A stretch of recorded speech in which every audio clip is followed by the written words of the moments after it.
What's up, guys, and welcome back to my reading journey. Hope you're all done absolutely fantastic, and today, as usual, we're gonna continue the book by Cicero on the ideal orator. It's gonna be the fifth part of the second book, so let's get started. I, for my part, Crassus said, would be glad to see two of my dearest and closest friends at my house, whatever reason had brought you here. But still, I must say, I would rather you had come for any other reason than the one you mention. For, to tell you how I feel about it, I have never been less pleased with myself than I was yesterday.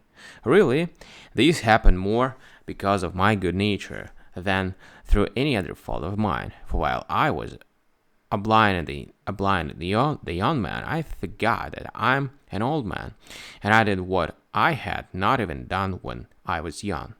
I discuss subjects that depend upon a certain amount of learning. But still, I'm lucky in one respect. My part is already over. It is Antonius you have come to hear. Then Caesar said, and for my part, Crassus, I'm certainly eager to hear such a fuller, continuous discussion from you, but at the same time, if I can't have that, I'm also content with the more normal kind of conversation we are having with you now. And so I shall, in my turn, see whatever I can't prevent my friends Alpicus and Cotta from seeming to have more influence with you than I. And I do beg you to let Catulus and me also have a share of your kindness. But if you don't like this idea, I will not press you and make the mistake of having you convict me of the fault you fear in yourself of being tactless.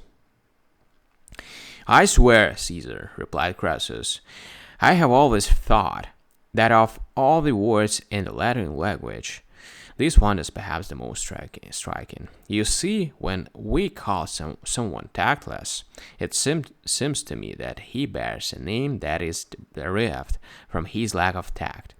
And this notion is pretty widely applicable in our everyday speech. For someone who does not understand what the occasion demands, or talks too much, or shows off, or takes no account of the standing or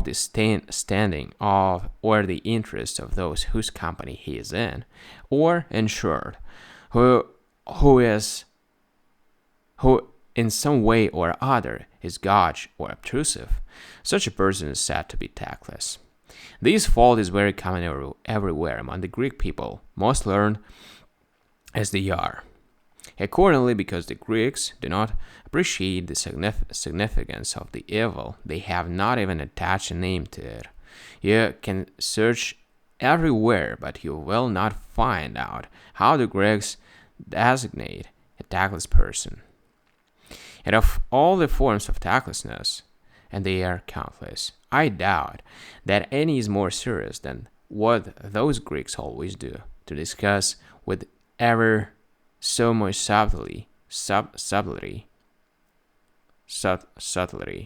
in any place and among any group of people you like, subjects that are either extremely difficult or totally irrelevant. This is what we were compelled to do by these young men yesterday, against our will and under protest. Alright, guys. So we've done with another part, and we're going to continue tomorrow the next one. So thank you for joining in this reading session. See you tomorrow. Bye.